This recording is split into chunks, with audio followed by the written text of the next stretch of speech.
संकष्टी गणेश चतुर्थी व्रत करने से घर परिवार में आ रही विपदा दूर होती है।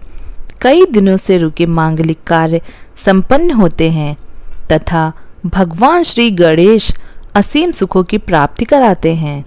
माह की किसी भी चतुर्थी के दिन भगवान श्री गणेश की पूजा के दौरान संकष्टी गणेश चतुर्थी व्रत की कथा पढ़ना अथवा सुनना जरूरी होता है।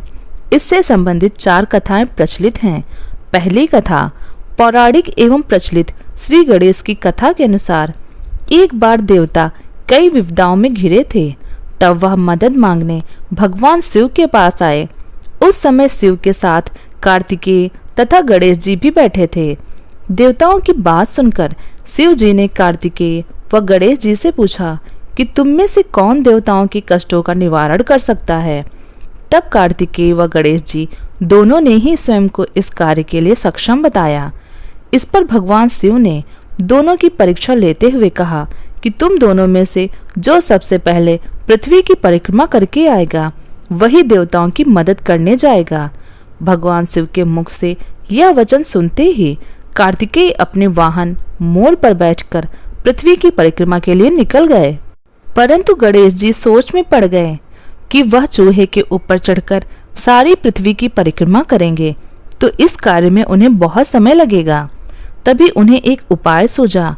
गणेश अपने स्थान से उठे और अपने माता पिता की 7 बार परिक्रमा करके वापस बैठ गए। परिक्रमा करके लौटने पर कार्तिकेय स्वयं को विजेता बताने लगे। तब शिव जी ने श्री गणेश से पृथ्वी की परिक्रमा न करने का कारण पूछा। तब गणेश ने कहा, माता पिता के चरणों में ही समस्त लोक है। यह सुनकर भगवान शिव ने गणेश जी को देवताओं के संकट दूर करने की आज्ञा दी। इस प्रकार भगवान शिव ने गणेश जी को आशीर्वाद दिया कि चतुर्थी के दिन जो तुम्हारा पूजन करेगा और रात्रि में चंद्रमा को अर्घ्य देगा उसके तीनों ताप यानी दैहिक ताप, दैविक ताप तथा भौतिक ताप दूर होंगे। इस व्रत को करने से व्रतधारी के सभी तरह के दुख दूर होंगे और उसे जीवन के भौतिक सुखों की प्राप्ति होगी। चारों तरफ से मनुष्य की सुख समृद्धि बढ़ेगी।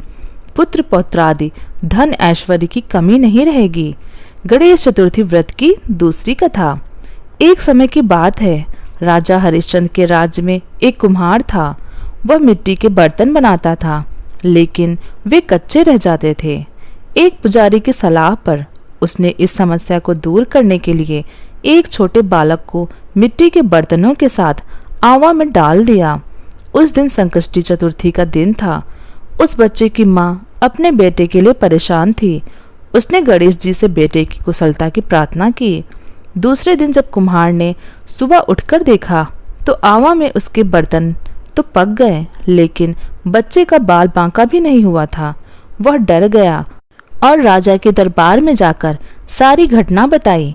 इसके बाद राजा ने उस बच्चे और उसकी माँ को बुलवाया तो माँ ने सभी तरह के विघ्न को दूर करने वाली संकष्टी चतुर्थी का वर्णन किया। इस घटना के बाद से महिलाएं संतान और परिवार के सौभाग्य के लिए संकट चौथ व्रत करने लगी। आइए जानते हैं तीसरी कथा। एक समय की बात है, भगवान विष्णु का विवाह लक्ष्मी जी के साथ निश्चित हो गया। विवाह की तैयारी होने लगी। सभी देवताओं को निमंत्रण भेजे गए परंतु गणेश जी को निमंत्रण नहीं दिया। कारण जो भी रहा हो, अब भगवान विष्णु की बारात जाने का समय आ गया। सभी देवता अपनी पत्नियों के साथ विवाह समारोह में आए।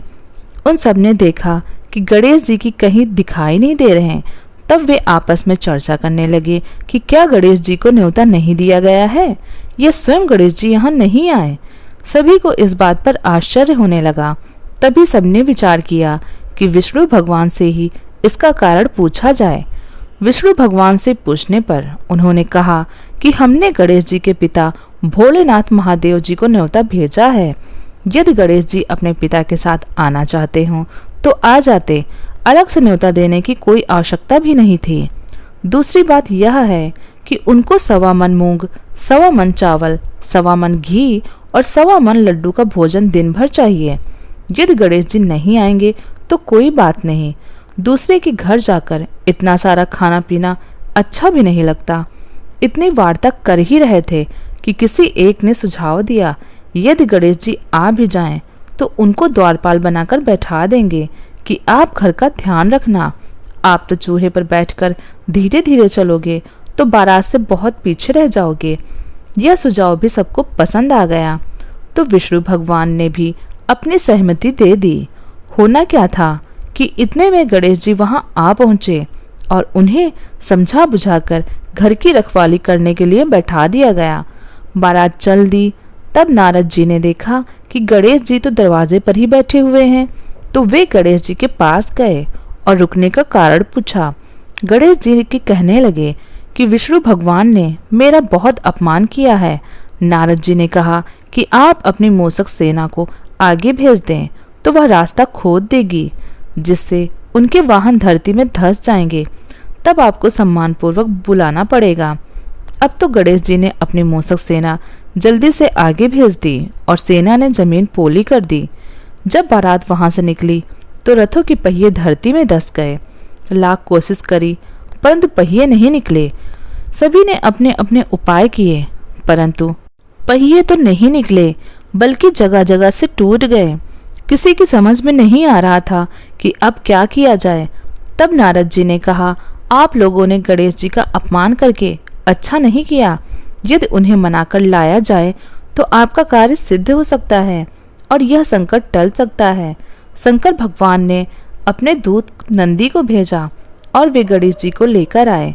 गणेश जी का आदर सम्मान के साथ पूजन किया। तब कहीं रथ के पहिए निकले। अब रथ के पहिए निकल तो गए परंतु वे टूट फूट गए थे, तो उन्हें सुधारे कौन। पास के खेत में खाती काम कर रहा था। उसे बुलाया गया। खाती अपना कार्य करने के पहले श्री गणेशाय नमः कहकर गणेश जी की वंदना मन ही मन करने लगा। देखते ही देखते खाती ने सभी पहियों को ठीक कर दिया। तब खाती कहने लगा, हे देवताओं, आपने सर्वप्रथम गणेश जी को नहीं मनाया होगा और न ही उनकी पूजन की होगी, इसलिए तो आपके साथ यह संकट आया है। हम तो मूर्ख अज्ञानी हैं, फिर भी पहले गणेश जी को पूजते हैं, उनका ध्यान करते हैं। आप लोग तो देवता गण हैं, फिर भी आप गणेश जी को कैसे भूल गए। अब आप लोग भगवान श्री गणेश जी की जय बोलकर जाएं, तो आपके सब काम बन जाएंगे और कोई संकट नहीं आएगा। ऐसा कहते हुए बारात वहां से चल दी और विष्णु भगवान का लक्ष्मी जी के साथ विवाह संपन्न करा के सभी सकुशल घर लौटे। आइए जानते हैं चौथी कथा के बारे में। श्री गणेश चतुर्थी व्रत की पौराणिक कथा के अनुसार एक बार भगवान शिव तथा माता पार्वती नर्मदा नदी के किनारे बैठे थे। वहां माता पार्वती ने भगवान शिव से समय व्यतीत करने के लिए चौपड़ खेलने को कहा।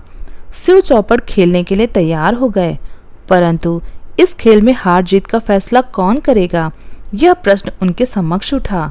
तो भगवान शिव ने कुछ तिनके एकत्रित कर उसका एक पुतला बनाकर उसकी प्राण प्रतिष्ठा कर दी और पुतले से कहा, बेटा, हम चौपड़ खेलना चाहते हैं, परंतु हमारी हार जीत का फैसला करने वाला कोई नहीं है, इसलिए तुम बताना कि हम दोनों में से कौन हारा और कौन जीता। उसके बाद भगवान शिव और माता पार्वती का चौपड़ खेल शुरू हो गया। यह खेल 3 बार चला और संयोग से तीनों खेल ही माता पार्वती जीती। खेल समाप्त होने के बाद बालक से हार जीत का फैसला करने के लिए कहा गया, तो उस बालक ने महादेव को विजयी बताया। यह सुनकर माता पार्वती क्रोधित हो गईं और क्रोध में उन्होंने बालक को लंगड़ा होने के कीचड़ में पड़े रहने का श्राप दे दिया। बालक ने माता पार्वती से माफी मांगी और कहा कि यह मुझसे अज्ञातवश ऐसा हुआ है, मैंने किसी द्वेष भाव में ऐसा नहीं किया। बालक द्वारा क्षमा मांगने पर माता ने कहा, यहाँ गणेश पूजन के लिए नाग कन्याएं आएंगी, उनके कहे अनुसार तुम गणेश व्रत करो, ऐसा करने से तुम मुझे प्राप्त करोगे। यह कहकर माता पार्वती शिव के साथ कैलाश पर्वत पर चली गईं। 1 वर्ष के बाद उस स्थान पर नाग कन्याएं आईं।